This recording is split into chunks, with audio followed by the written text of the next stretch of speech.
Watch this.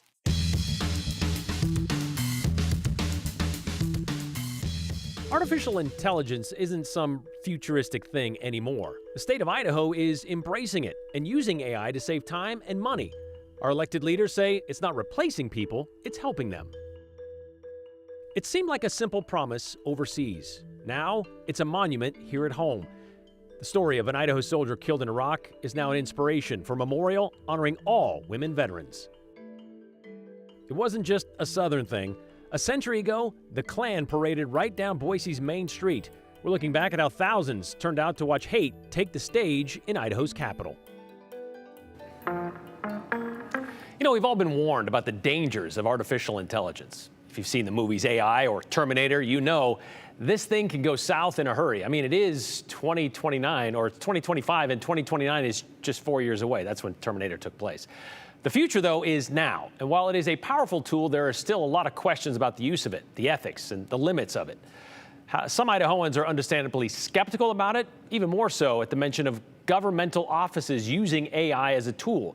It's something Idaho lawmakers and state leaders have studied closely for the last year, which doesn't seem like a long time, but they say it's allowed them to set up a framework on how to use it properly, as explained by Joe Paris. Artificial intelligence, AI, it's not a new thing, but the ease of access and potential power within it is something more and more people are now willing to work with.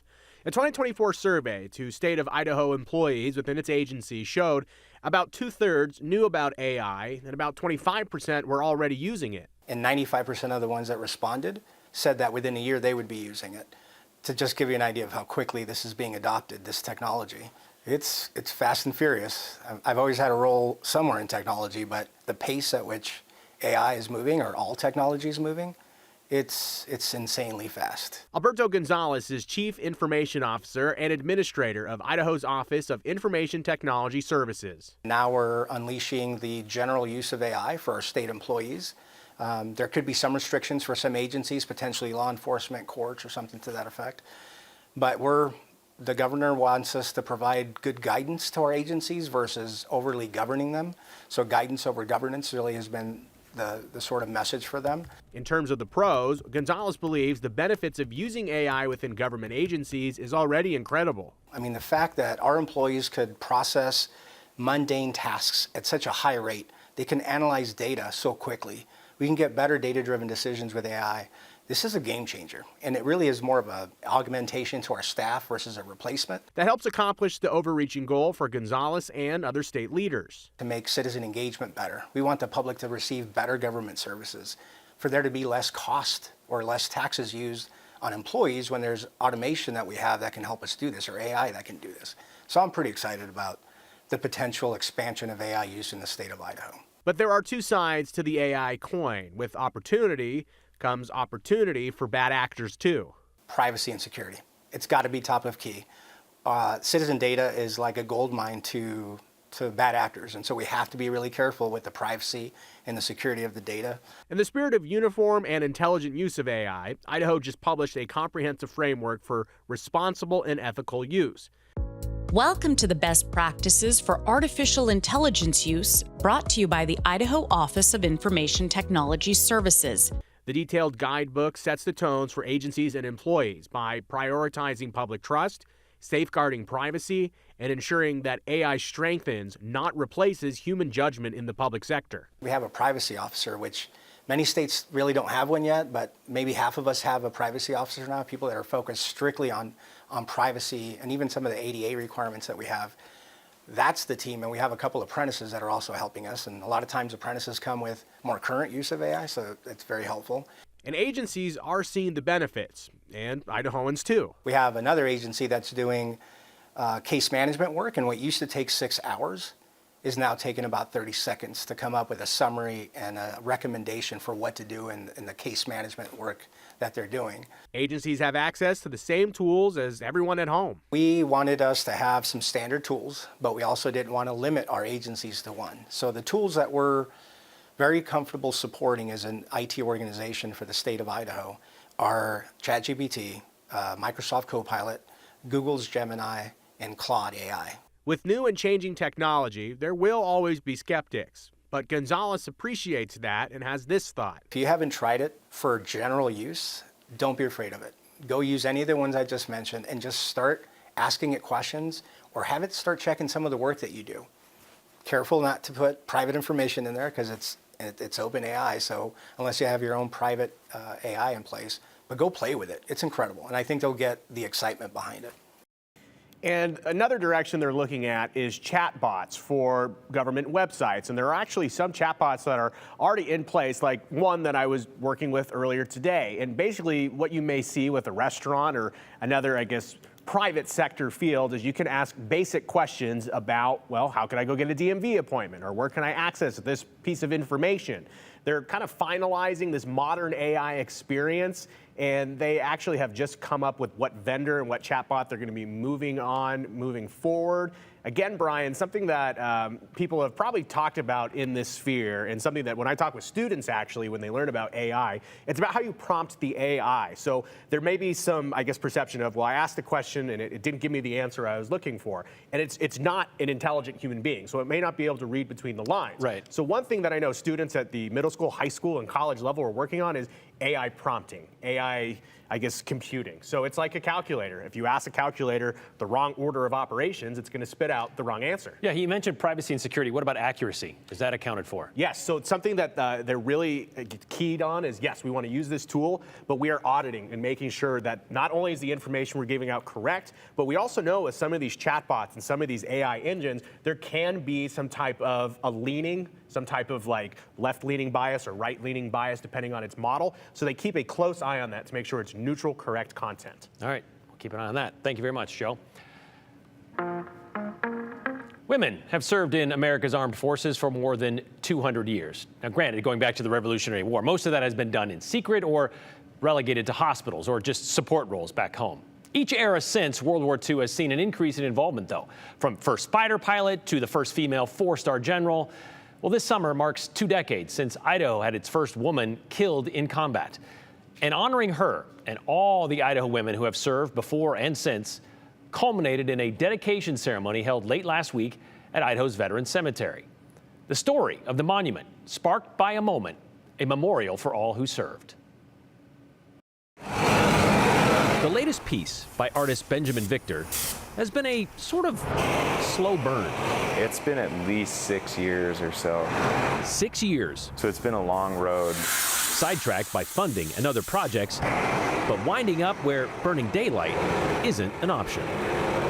I'm grateful that everyone was as patient as they were, but now it's come down to the wire, of course.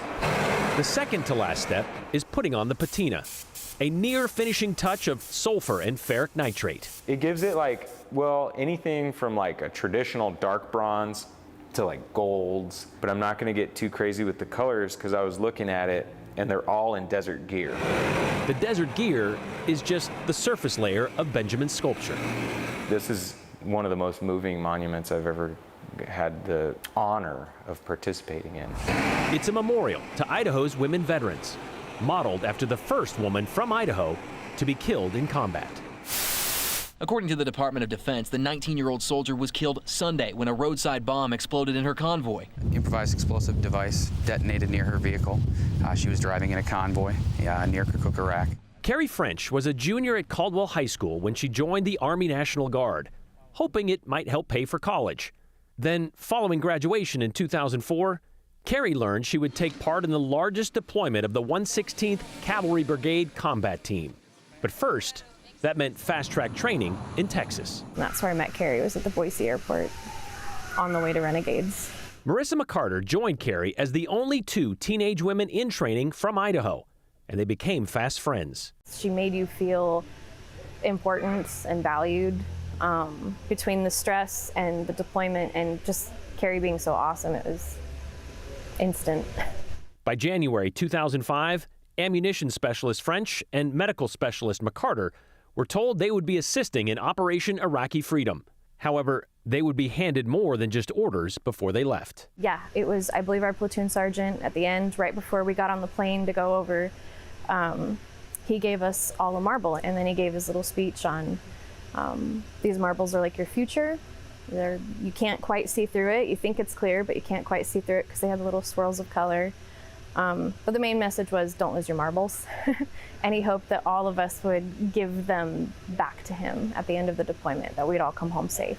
Marissa and Carrie didn't see much of each other while stationed outside Kirkuk, Iraq. But they reunited that April at a memorial for one of their friends from training, Sergeant Timothy Kaiser. His marble was missing, and Marissa and Carrie found themselves on some sandbags, processing. We realized bad things could happen, and she wanted me to know where her marble was, and I told her where my marble was so that we could take care of each other's marbles. Where did she keep hers? Her shower bag. Jump ahead to June 5th, 2005. I was actually the first step medic that day.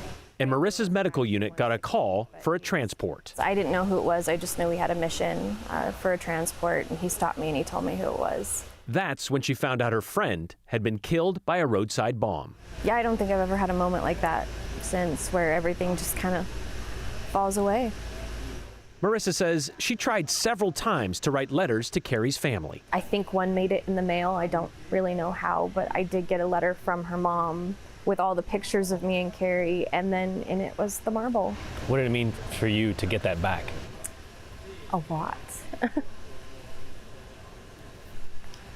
A lot. I don't know how to explain it.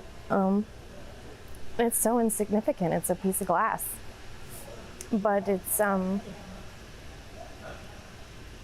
it makes it real. It kind of validates it, and it gives you something to hold on to. Marissa would hold it in a plastic case, sealed with heart stickers. She peeled off another letter from home to keep it safe with my marble. And then it came home with me. Yet for more than a decade, Marissa rarely spoke of the loss of her friend until she was approached about a plan for a memorial being made in Carrie's likeness. So that's when I wrote the story Marbles, was 2019. And it's that story, that moment, Benjamin Victor chose to immortalize. When you think about that concept of camaraderie and friendship, that's really the core value in the military. A moment captured during a modeling session. And when her mother came in to see it in that pose, where she was actually speaking and gesturing towards her heart, kind of, with one hand out and one hand towards her chest, her mom said, "She did that gesture, that's how Carrie spoke, that's Carrie." And tears started rolling down her face, and I knew, like, that's it, I've caught it. That seemingly insignificant, yet intimate occasion would finally be made public. But to recognize, honor, and preserve the legacy of women who have worn our nation's uniform. In a ceremony attended by hundreds. And for Marissa, we all experience it in one way or another. Camaraderie built by moments. Who couldn't even speak about Carrie for all those years. The pain is proof of love. This moment, it's proof these moments existed. Is the next one in her healing process. Let's get to it, ladies. And this moment, not one of heroism, but of humanity.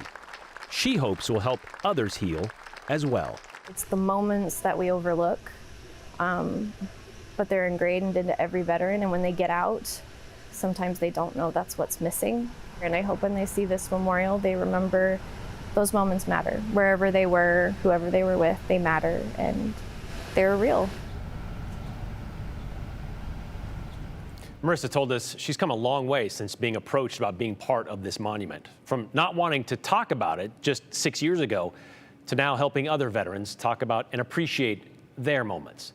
From Jake Faulkner at the Veterans Cemetery to Danny Pugmire, who has been instrumental in putting this memorial together since 2013, Benjamin Victor says this project would not have been possible were it not for the angels he's had along the way. Specifically and financially, the Brobonis family, who lost their son, John, in Iraq in 2007, and philanthropist Fred Cornforth, who donated $25,000 just before he died of brain cancer in March of last year.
Well, here on the 208, we like to highlight significant and, yes, sometimes trivial days in the history of Idaho. Think parachuting beavers.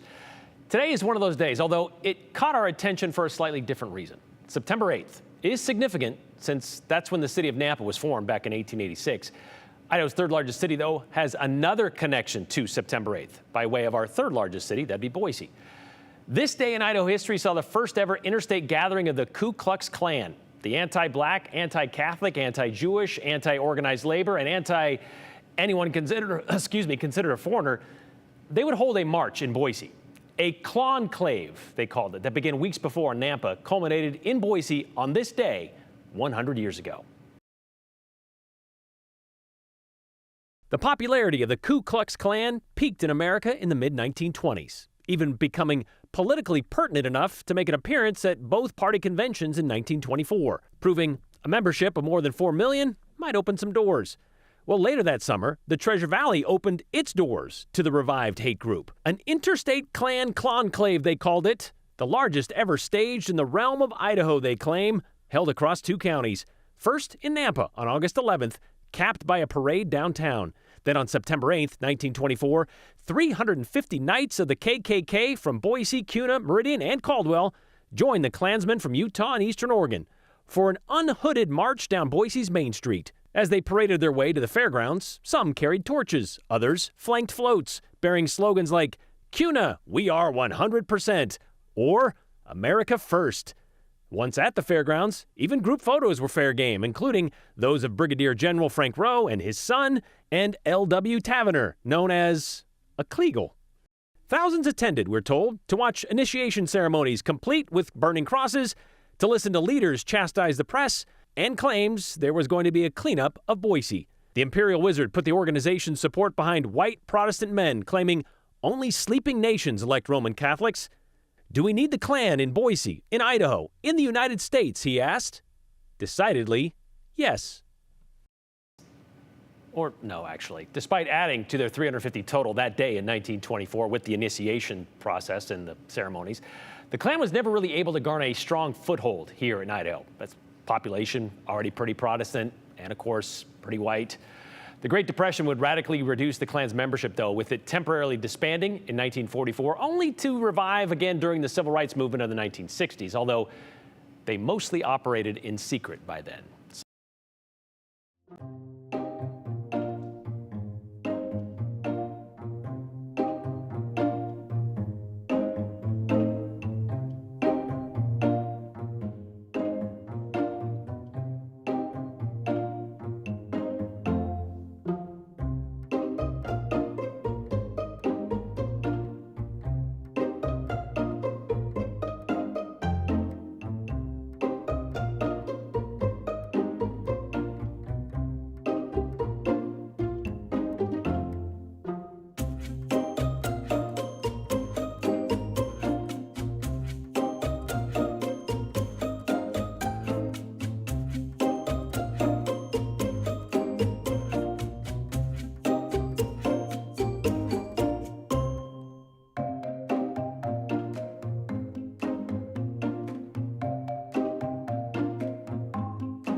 quick check of traffic conditions on this Monday before we get to your weather forecast. Things starting to stack up as per usual at the Flying Y in Boise as folks head out of Boise westbound towards the rest of the Treasure Valley. So that's on the right-hand side of your screen. You can see the Flying Y backed up there. We're also seeing some brake lights now as you get out of Meridian into Nampa. Speeds as you approach the Garrity interchange dropping to about 30 miles per hour. So drive times for you this evening from Boise to Meridian only about 8 minutes, but Boise to Nampa will take you about 23 minutes when you incorporate those slower speeds out there. So just a heads up on traffic, but weather should not impede traffic this evening outside of maybe the sunshine in your eyes. We have some clouds moving in now, though. Temperatures holding steady in the mid 80s across the lower elevations. A really beautiful Monday. Still a little hazy in Sun Valley, but temperatures up near 80. Tomorrow we will stay mostly dry and quiet. However, the leading edge of a system that's been on the move very slowly from the west for the last couple of days will make its approach tomorrow. And so that will increase our cloud cover, so not as much sunshine as today. You'll notice the temperatures will trend cooler as well. We'll land in the low 80s tomorrow. Can't rule out a spot shower or a sprinkle of rain in the Treasure Valley, but I think the mountains will bear the brunt of any showers or storms that develop tomorrow. We'll wake up to the upper 50s, low 60s in the Treasure Valley for your Tuesday, still warming into those mid 80s. Upper 70s is all we'll see for the Magic Valley tomorrow. After that, we see those rain and storm chances really ramp up on Wednesday and temperatures cool into the 70s.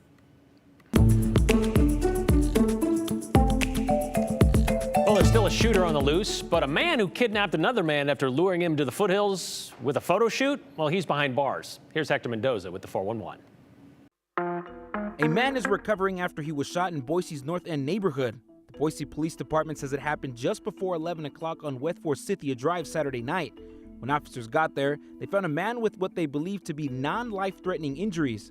That man was taken to the hospital. BPD says they haven't made any arrest and do not have any information about a potential suspect.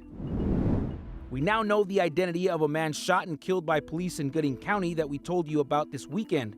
The prosecutor's office has identified the man as Blake Curtis Safran, a 35-year-old man from Indiana. It happened just south of Bliss on U.S. Highway 30. Deputies responded to reports of a high-centered vehicle. Deputies say when they approached the car, Safran pulled out a gun. Both deputies opened fire, killing Safran at the scene. The Critical Incident Task Force is still investigating the shooting. A 22-year-old man is in jail facing a felony charge for kidnapping. The Ada County Sheriff's Office says Star police officers were dispatched around 2 a.m. Friday for reports of a kidnapping. Police say the victim was lured to the Eagle foothills near Highway 16 for a photography session. When he arrived, the victim was restrained and beaten. The suspect was identified as 22-year-old Steen Lamb, who is under arrest and is now facing a felony second-degree kidnapping charge. Eagle PD says they've seen the rumors circulating on social media about the suspect and another attempted kidnapping, but they say they do not have any information connecting those rumors to this case. Police are still investigating, so anyone with information is asked to contact Eagle PD as soon as possible. And a person is in the hospital after they were hit by a car while riding a scooter in downtown Boise yesterday morning. The Boise Police Department says it happened near the intersection of 9th and Myrtle. BPD says the driver of the scooter appeared to have life-threatening injuries and was taken to the hospital. The intersection was closed during the investigation but has since reopened. That's the 411 on the 208. I'm Hector Mendoza.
All right, about a half minute left. Let's get to your comments from today, like this one from Jack in Boise. No problem with state employees using AI. I worry about elected officials using it given their party over constituents mindset. Too much outside influence, he says. Yeah, and you never know what's going to be true or not when it comes to AI on the internet. Fast, efficient, accurate, data-driven, better service, cost less. Can I elect AI as my state senator or rep? That's what Kelly wants to know. And those who failed to learn from history, doomed to repeat it, says Kim and Eagle. I assume that has to do with the KKK and the America First part of that story. I don't know. We'll see you tomorrow. Continue with us and watch free now on the KTVB Plus app everywhere you stream.